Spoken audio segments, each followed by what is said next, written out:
பள்ளி மாணவர்களை விரைவில் கல்வி சுற்றுலாவாக கீழடி போன்ற தொல்லியல் அகழாய்வு இடங்களுக்கு கூட்டி செல்வதற்கான அறிவிப்பு வெளியாகும் என பள்ளி கல்வித்துறை அமைச்சர் அன்பில் மகேஷ் பொய்யாமொழி தெரிவித்துள்ளார். தமிழ்நாடு பள்ளி கல்வித்துறையின் சார்பில் மாணவர்களின் கலைத்திறனை வெளிக்கொண்டு வரும் விதமாக அரசு பள்ளியில் பயிலும் லட்சக்கணக்கான மாணவர்களுக்கு 5 கோடி ரூபாய் செலவில் கலைத்திருவிழா நடத்தப்பட்டு வருகிறது.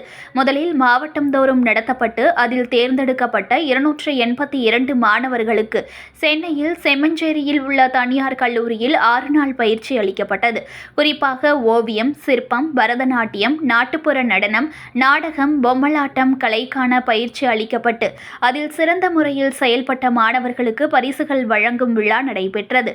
அதில் கலந்து கொண்ட பள்ளிக்கல்வித்துறை அமைச்சர் அன்பில் மகேஷ் பொய்யாமொழி மேடையில் பேசியதாவது: மாணவர்கள் பெறும் மதிப்பெண் மட்டுமல்ல, தனித்திறமைதான் அவர்களை தனித்துவமாக்கும் என தமிழ்நாடு முதலமைச்சர் கூறுவார்.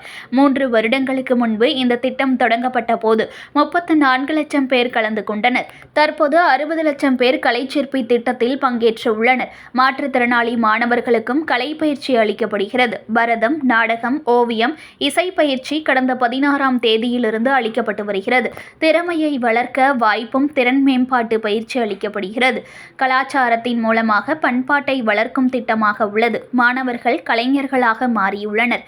100க்கு 100 மதிப்பெண் வாங்கும் மாணவர்கள் மட்டுமல்ல, ஜஸ்ட் பாஸ் வாங்கும் மாணவர்களுக்கு ஊக்கம் அளிப்பதுதான் எங்கள் நோக்கம்.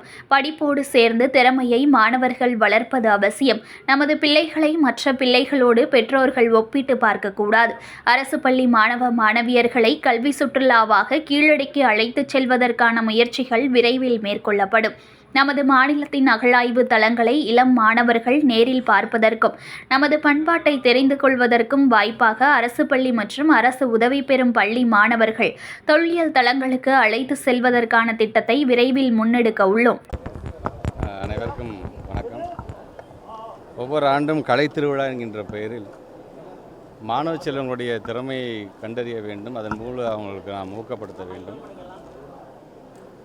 அது வட்டார அளவில், பள்ளி அளவில், வட்டார அளவில், அந்த மாவட்ட அளவில், அது மாநில அளவில் தேர்ந்தெடுக்கப்படும் பொழுது அதில் தேர்ந்தெடுக்கப்படுகின்ற இருவருக்கு கலையரசன், கலையரசி விருதுகளை மாண்புமிகு தமிழ்நாட்டு முதலமைச்சர் அவர்களும் மாண்புமிகு தமிழ்நாட்டினுடைய துணை முதலமைச்சர் அவர்களும் தொடர்ந்து ஒவ்வொரு இடமும் கலந்து கொண்டு அதை வழங்குவது வழக்கமாக உள்ளது.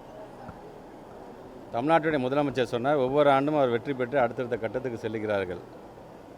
அவர்களுக்கான அந்த வல்லுநர்கள் மூலமாக அவர் பயிற்சி பெறுகிறார்களா? குக்கிராமத்தில் வரக்கூடியவர்கள் அங்கே இருக்கின்றவர்கள் மூலமாக பயிற்சி பெற்றுவிட்டு வரும்பொழுது, இவ்வளோ திறமை இருக்கும் பொழுது அந்த துறையினுடைய வல்லுநர்களை கொண்டு நாம் பயிற்சியை கொடுத்தோம் என்று சொன்னால் இன்னும் அவர்கள் அடுத்த கட்டத்திற்கு வளர்வதற்கு அது ஊக்கமாக அமையுமே என்று சொன்னதின் அடிப்படையில் நடந்து முடிந்த கூட்டத்தொடரில் இந்த கலை சிற்பி என்கின்ற இந்த திட்டத்தை நாம் உருவாக்கியிருக்கின்றோம்.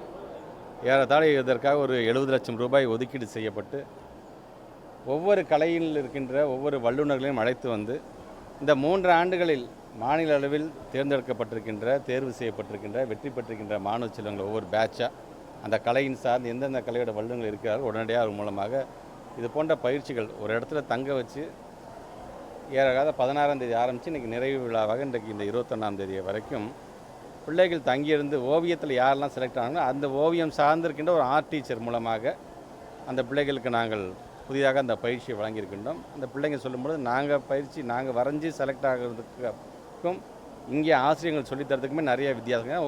ஒவ்வொரு பேக்ரவுண்ட்லேருந்து வந்த பிள்ளைகள். ஸோ அந்த திறமைகளை கண்டறிகின்ற அந்த பணி இந்த 6 நாட்களாக இங்கே தங்கியிருந்து இந்த பணியெல்லாம் அந்த பிள்ளைங்க இன்றைக்கி வந்து பெற்றிருக்கிற பயிற்சியை பெற்றிருக்கிறார்கள்.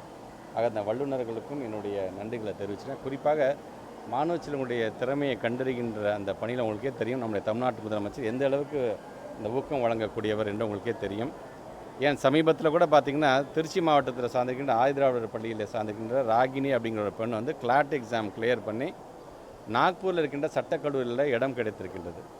அந்த குழந்தை ரோட்டில் நின்று வரவேற்கிறதுக்காக நிற்கும் பொழுது அந்த பக்கம் போன தமிழ்நாட்டு முதலமைச்சர் கீழே இறங்கி அந்த பிள்ளைக்கு வாழ்த்து மட்டுமல்ல, பல்வேறு சீர்திருத்தங்களை சமூக நீதி சார்ந்திருக்கின்ற சமுதாய வளர்ச்சிக்கான பல்வேறு திட்டங்களுக்கு எந்த பேனாவால் கையெழுத்து போட்டாரோ அந்த பேனாவே அந்த பிள்ளைக்கு ஒரு பரிசாக வழங்கியிருக்கார் என்பது எங்கள் துறைக்கு ஒரு மிகப்பெரிய ஒரு ஊக்கம் அது. ஆக அப்படி பிள்ளைகளுடைய சாதனைகளை கண்டறிகின்ற ஒரு விதத்தில் இந்த கலை திருவிழாவும் அதற்கு அடுத்த கட்ட இடமாக இருக்கின்ற இந்த கலை சிற்பியும் மிகப்பெரிய ஊக்கத்தை எங்களுடைய பிள்ளைகளுக்கு வழங்கும் என்கின்ற நம்பிக்கை எங்களுக்கு இருக்கின்றது. போன்ற தேர்வுகளில் அரசு பள்ளி மாணவர்கள்லாம் அதிக அளவில் தேர்ச்சியாகி உள்ள போகிறாங்க. ஆனால் பார்க்கும்போது அவங்க கிராமப்புறத்திலிருந்து வரக்கூடிய மாணவர்களுக்கு இந்த மனப்பான்மையை வந்து ஊக்கப்படுத்துறதுக்கு எந்த மாதிரியான முயற்சி இருக்கு? 2 வருஷமாக உங்களுக்கே தெரியும், நாங்கள் வந்து இந்த ஃபீல்டு விசிட் கூட்டிகிட்டு போகிறோம். அதாவது 11th படிக்கிற பிள்ளைங்களையே கல்லூரிக்கு அழைச்சிட்டு போனது. ஃபஸ்ட்டு தடவை நாங்கள் ஆரம்பிக்கும் போது பார்த்திங்கன்னா 33,000 பிள்ளைகள் கலந்துக்கிட்டாங்க. அடுத்தடுத்த கட்டத்தில் பார்த்திங்கன்னா 1 லட்சத்துக்கு மேற்பட்டிருக்கின்ற பிள்ளைகள் அந்தந்த மாவட்டத்தை சார்ந்த பிள்ளைங்க.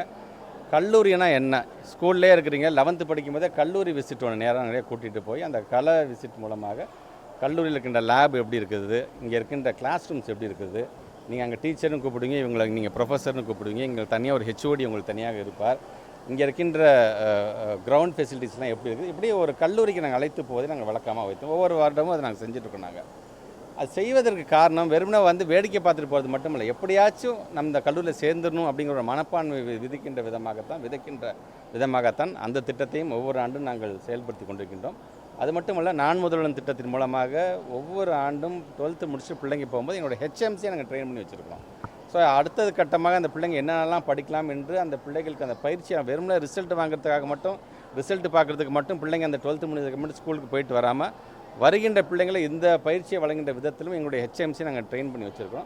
ஸோ அந்த நான் முதல்வன் திட்டம், இந்த மாதிரி கல்லூரி ஃபீல்டு விசிட்டுக்கு இதெல்லாம் மிகப்பெரிய விதத்தில் எங்களுக்கு பிள்ளைகளுக்கு பயனளிக்கும் விதமாக அது இருக்கின்றது. சிறந்த மாணவர்களை தேர்ந்தெடுத்து கல்வி சுற்றுலாலாம் கூட்டு போறீங்க. தொல்லியல் சார்புடைய கீழடி மாதிரி இடங்களுக்கு எல்லா மாணவர்களையும் கூட்டு போகிற மாதிரியான திட்டங்கள் ஏதாவது? ஏற்கனவே சட்டமன்றத்தில் பேசும்போது சொல்லியிருக்கேன், ஒவ்வொரு ஆண்டும் பார்த்திங்கன்னா ஒரு 1000 டீச்சர்ஸை ஆர்கியாலஜிக்கல் ரிலேட்டாக ட்ரைனிங் கொடுக்குற அந்த பணியை நாங்கள் செஞ்சிட்ருக்கோம். அந்த டீச்சர்ஸ் பார்த்திங்கன்னா பல லட்சம் பிள்ளைகளுக்கு அவங்க பள்ளிகளுக்கு சென்றதுக்கு பிறகு கீழடியில் நாங்கள் என்னென்ன நாங்கள் கற்றுக்கிட்டோம், கீழடிங்கிறது என்ன அப்படிங்கிற விதத்தில் ஒவ்வொரு விஷயத்தையும் அந்த பிள்ளைங்களுக்கும் அவங்க வந்து ட்ரைனிங் கொடுத்துக்கிட்டே தான் இருக்கிறாங்க. நீங்கள் சொல்கிறது நல்ல விஷயம். அது கண்டிப்பாக நம்முடைய மாணவ செல்வங்கள் ஒரு டூர் மாதிரி அழைச்சிட்டு போகும்பொழுது நம்மளுடைய மாநிலத்தில் இருக்கின்ற இது போன்ற அகலாராய்ச்சி எங்கெல்லாம் நடைபெற்று கொண்டிருக்கின்றோ அங்கேயும் பிள்ளைகளை கண்டிப்பாக அழைத்து போவோம். முதற்கட்டமாக நம்முடைய பத்திரிகை ஊடகத்துறை நம்ம சொன்னது போல் கீழடியிலிருந்து நாங்கள் தொடங்குவோம். செய்திகளை உடனுக்குடன் தெரிந்து கொள்ள லைக் பண்ணுங்கள், ஷேர் பண்ணுங்கள், சப்ஸ்கிரைப் பண்ணுங்கள், மறக்காமல் கமெண்ட் பண்ணுங்கள்.